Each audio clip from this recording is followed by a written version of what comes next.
Okay, good morning everybody and Hazak Baruch. Thank you for joining us on this beautiful Monday morning as we are entering a new Perashat Vayera. And of course we often speak about in these Perashiyot Avraham and the tests that he passed and the challenges that he had. But something that we often forget about is that Avraham, go as an example to last week. God says to Avraham, Lech lecha, leave.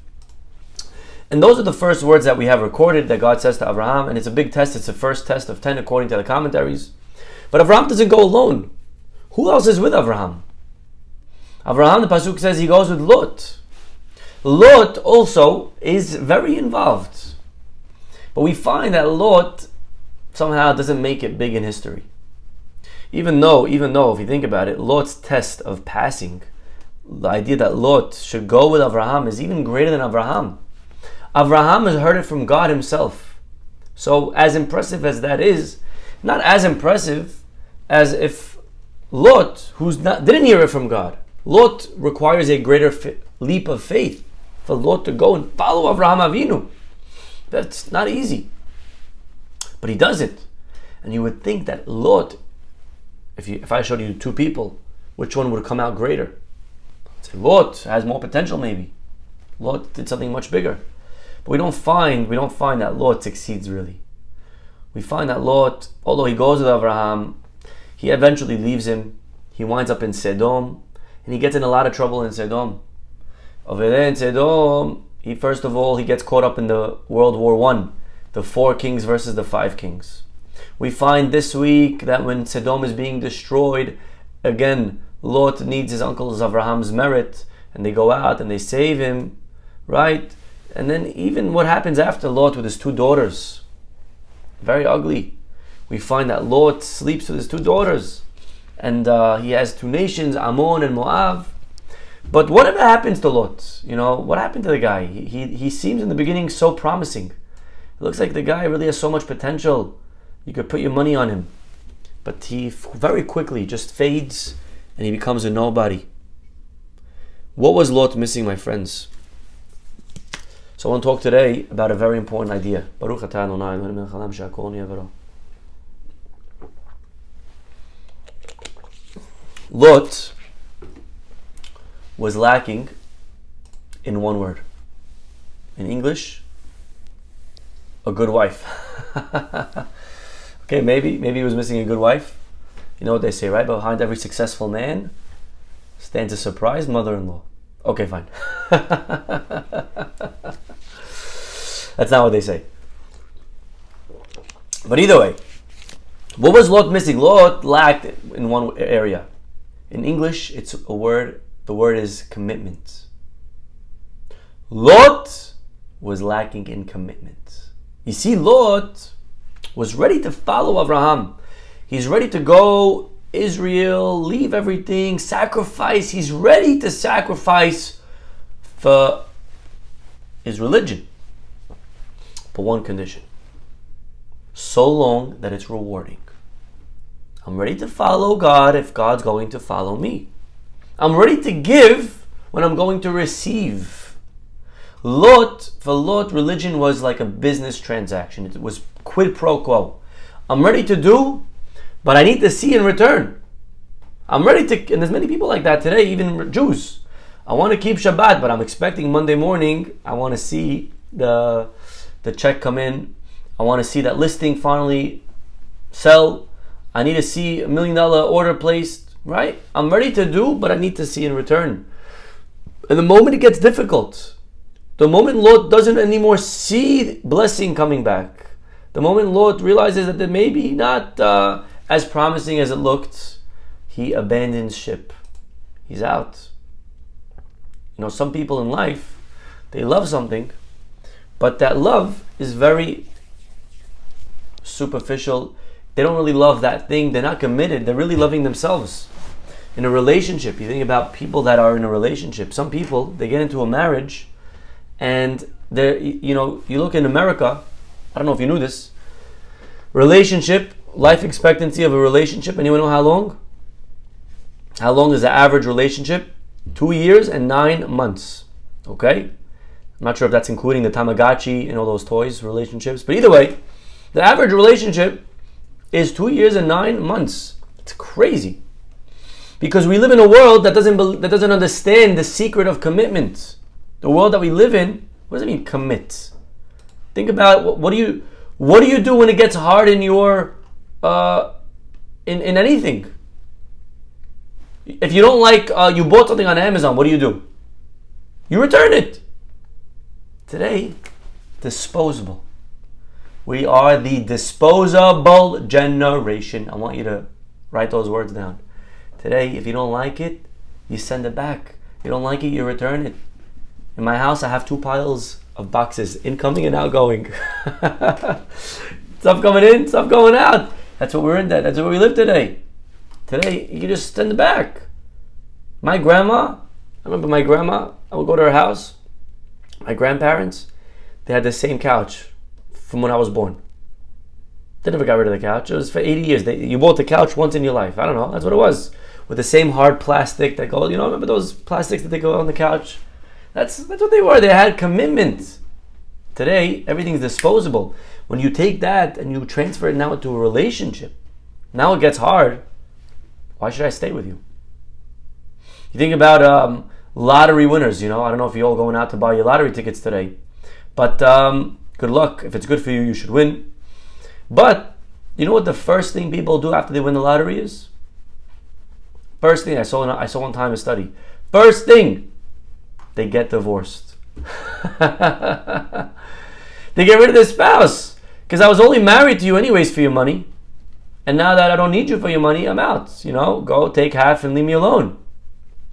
Guy comes home one time. He says, "Honey, quick, pack your bags. We won the lottery." She's like, oh my God, okay, what should I pack? Summer, winter? He's like, I don't care, just pack and get out. So we live in a world today that doesn't understand the secret of commitment. To stay committed to a cause. All these students, by the way, that you see preaching in universities, parading, even to that, they're not committed. They would never believe in what they believed in if it came with struggles and difficulties. They're riding a comfortable, pleasurable wave. It's popular, it's trendy. But ask one of those people, would they suffer for those values? Not one. We speak often about avodah zarah. What is avodah zarah? What is idolatry?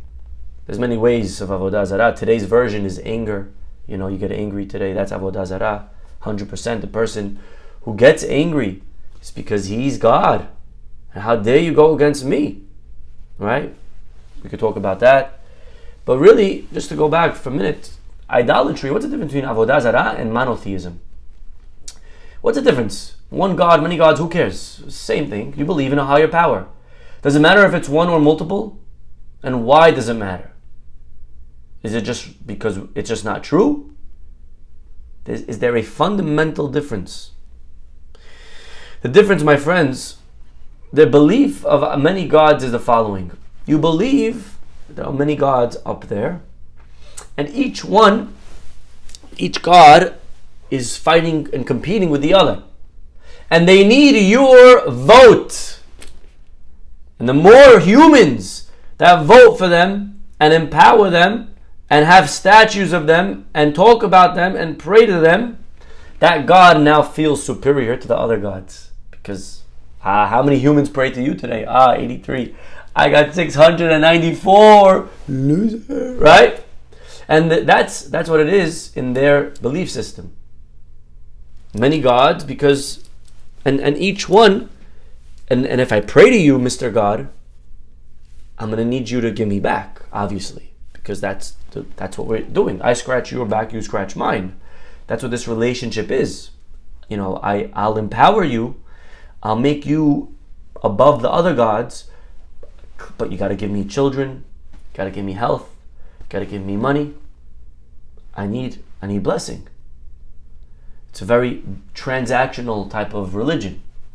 I'm ready to do so long that you'll do for me. I scratch your back, you scratch mine. And the moment the God stops giving you, you stop praying to them. That's what it is. That's what the Goyim believe. There was a rabbi, by the way, that's what the Greeks suggested. The Greek, with all their mythology, that's how their belief system worked. You serve a god until it proves no longer worthy, until the god no longer could show that he's trustworthy.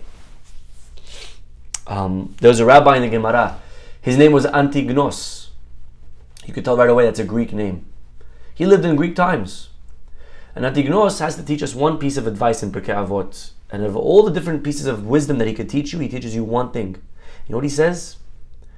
Al tiyu ke'avadim ha'meshemeshim et harav al menat pras. Don't serve God for the pras. Don't serve God for the prize.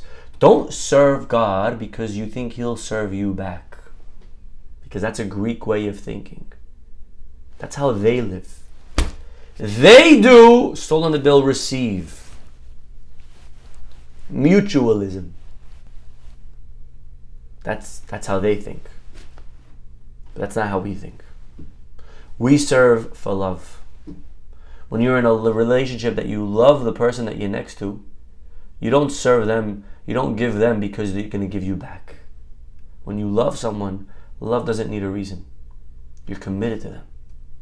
And you're there for them by their side, even if they get sick, and even if they can never provide for you anything anymore, and even if you win the lottery, and even if now there's nothing that you can gain from them. That's not why I married you, to gain from you. I married you because I love you and I'm committed to you now forever. And this is something that Lot didn't know. Lot didn't know the secret of commitment. Abraham, he knew it. Abraham, and that's what he preached, monotheism. He understood there's only one God. What does that mean, there's only one God? He's not competing. He doesn't need my approval. He doesn't need my vote. He doesn't need me to, put a picture of him or to have a statue of him. He doesn't need anything from us. Really, everything is for us. You realize that? That's the difference between Abraham and Lot. Abraham realized it's for me. And whether or not I see it immediately, it doesn't matter. It's for my benefit. The Gemara tells us in Masechet Sukkah that there were 24 Kohanim families. Okay? What is a Kohen family? We know in the Beit HaMikdash, Kohanim worked. There were 24 families. So you basically worked 1 week, then you took a 23-week vacation.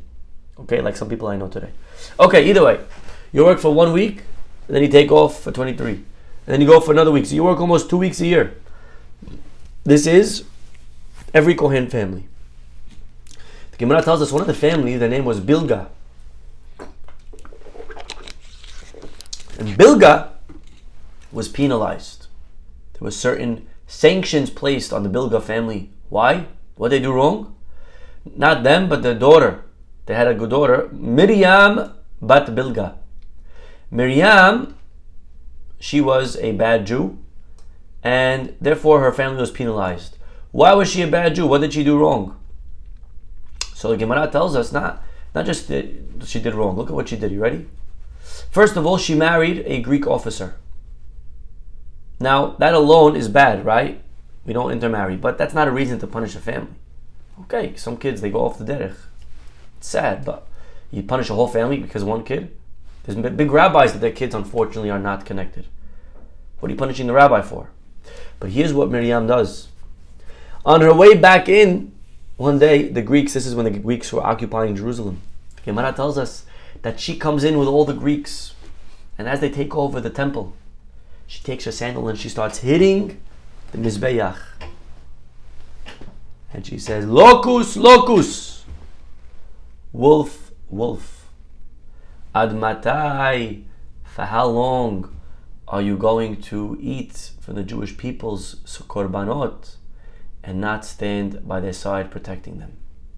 You know what she's saying? Mizbeach, where are you? What happened to our relationship? We give you food, we bring on you food, korban, but you're not helping us. You're not protecting the Jews. You see, Miriam started to think like a Greek. She was already influenced from their mentality. She started to think like paganism, idolatry, many gods. She started to think that religion is something that you serve because it's going to serve you back. I do for you when you're going to do back for me. This is who she was. And in life, we have to realize that if we're going to only serve Hashem, when we're going to see bracha coming back, we're going to wind up with like Lot. You can't build a religion without commitment. You can't build a marriage without commitment. Because in life there will be good days, there will be bad days. You think about a football fan. A lot of people go to a football game.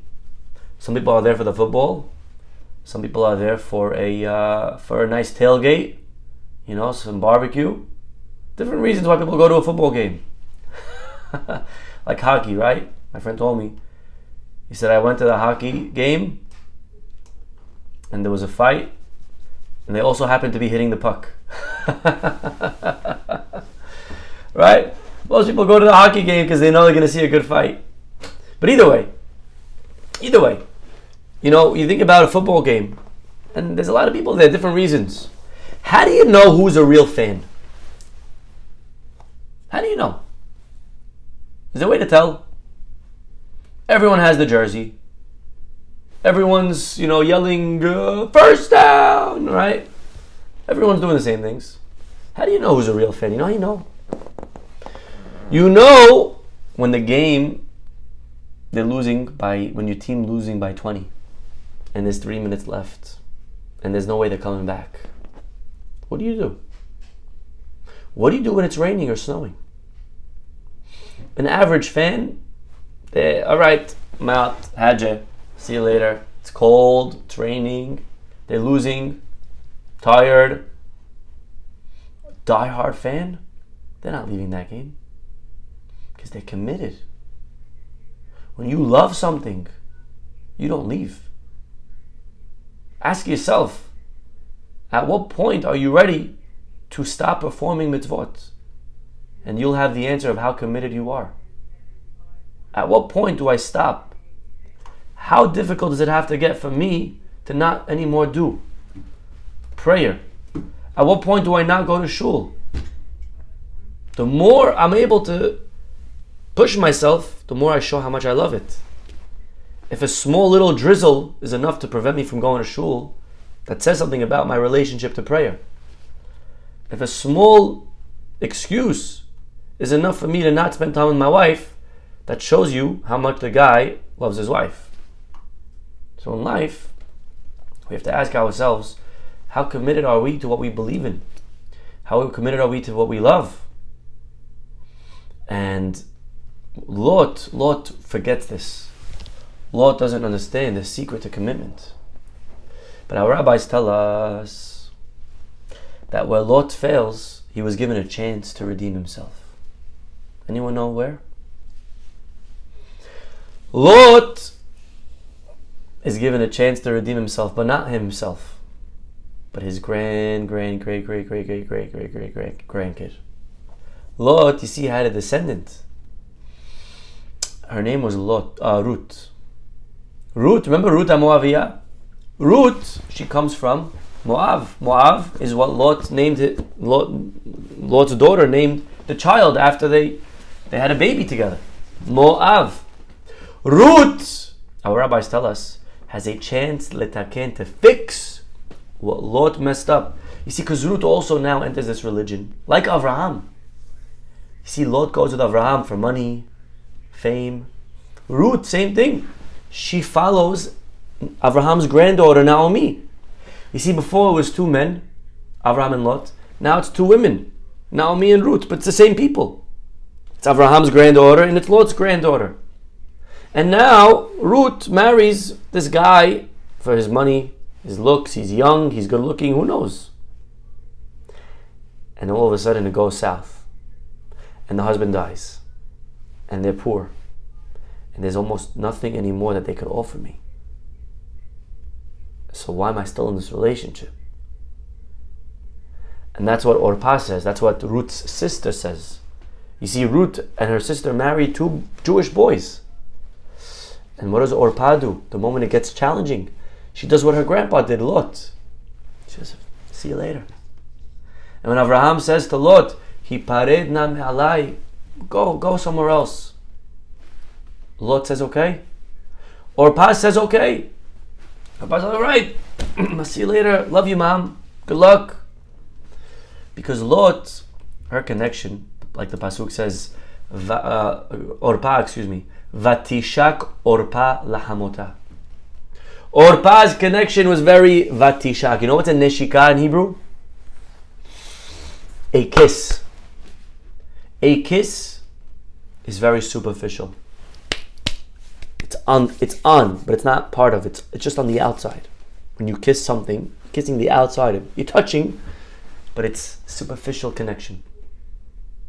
Vatishak Orpa. Orpa, the Torah is telling us that her connection to her religion, to life, she lacked commitment. It was there, you can see it, but it wasn't part and parcel. But Ruth, the pasuk ends off, Davka ba. But Ruth clings to her mother-in-law. Ruth says, I'm not leaving. I'm not making that mistake again. Maybe Lot did that. Maybe Lot left when it got hard. But I'm here to stay because I love this and I'm committed to this and I'm not leaving anymore. And I came to respect this religion and I came to find something beautiful in it. And I'm here to stay whether or not it's rewarding. Maybe I won't get any more husband. I won't have any more kids. And there's no more money in it. But I'm here to stay. I'm committed. That's what Ruth has. And how powerful. Whereas Avraham says to Lot, Hipared na me'alai. Using the word pared, perud, separates. Hipared. Ruth uses the same word. But she says the following. Ki hamavet yafrid beini ubenech. It is death and death alone that will set us apart. Whereas Lot said to Avraham, Hipared, I'm leaving you. Ruth said, only death will separate us. That was dvekut. That's the connection that Ruth had to what she valued and to what she loved. And our rabbis tell us that Ruth herself was zocha to a great-grandson who also knew the secret of dvekut, of commitment. David HaMelech, Ruth's grandson, didn't have an easy life. If he served because it was promising, David would have converted long ago. But David wasn't a winner picker. David wasn't in it because there's something in it for me. David had commitment. David, he knew how to stay loyal. David went all the way till the end. Win or lose, rain or shine, doesn't matter.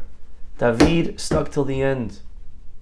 And no matter what came his way, David was able to write at every turn of life, at every corner, at every chapter. David wrote another chapter of Tehillim. David showed his love. David showed his commitment. And really, our rabbis point this out. Look at this, my friends. Our rabbis tell us that one day David winds up on a battlefield. And there's this other guy, his name is Goliath. David and Goliath. And David is a big giant over here. But our rabbis tell us that these two people have actually a history. They're actually related. You see, because David is Ruth's grandson. And you know who Goliath was? Our rabbis tell us Goliath is Orpa's grandson. And ultimately David wins. And in the words of our rabbis, a voice emanated from the heavens saying, Yavo b'nei haneshuka. Let the children of she who kisses fall into the hands of b'nei hadevuka, of she who clung. Because in life, it's the clingers that prevail over the kissers. In life, if you want to be successful, you can't just kiss. You have to cling. You got to be committed. It's David that prevails over Goliath. It's Ruth that prevails over Orpa. It's those people in life that know the secret of staying connected, of clinging. No matter how hard it gets, when the going gets rough, you stay close. The clingers in life prevail over the kissers. Like the pasuk says, Ve'atem hadevekim b'Adonai Elohechem chayim kolechem hayom. It's you people who cling, davek. It's you who cling to your beliefs, to your values, to what you hold so near and dear. What are you committed to? Is there anything in life that you're ready to die for? Is there anything in life that you're ready to sacrifice for? Because the moment there's something that you're ready to die for, it's when you could start living. To be davek, to be committed for a cause. I was speaking the other day to a friend of mine. Can't say his name because I didn't get permission.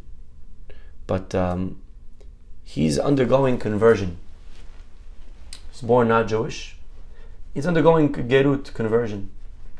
And I explained to him, there's the edict in this community. It's going to be very challenging for you over here. And he understood, he respected it. And he just texted me this past week. He said, Rabbi, how are you? Long time no speak. I just wanted to fill you in. I went to Israel, and it's over here in Israel that I finished my gerut, my conversion. And Baruch Hashem, I'm in yeshiva now, and it's going amazing. And I said to this kid, I sent him a voice note. I said, we're living in a time and an age that it's not cool to be Jewish. Everyone's hating on us. All the people of the world, we're getting a lot of press today. We're getting a lot of publicity, and not for necessarily good things. You're going the wrong way, I told this kid. Everyone's going against us and you're coming to us.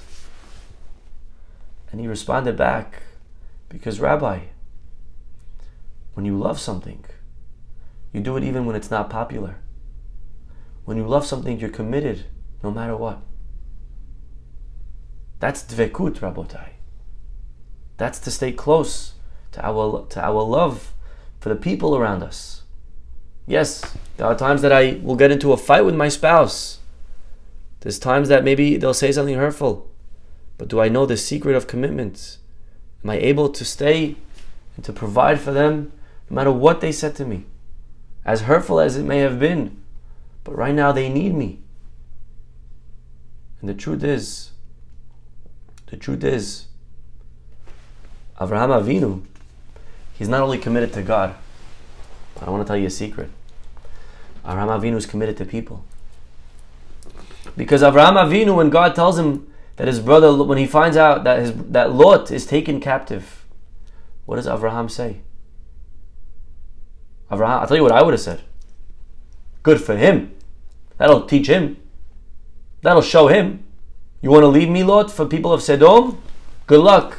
Go ahead. You make your bed, you sleep in it. Get a taste of your own medicine. I told you not to leave me. That's not what Avraham said.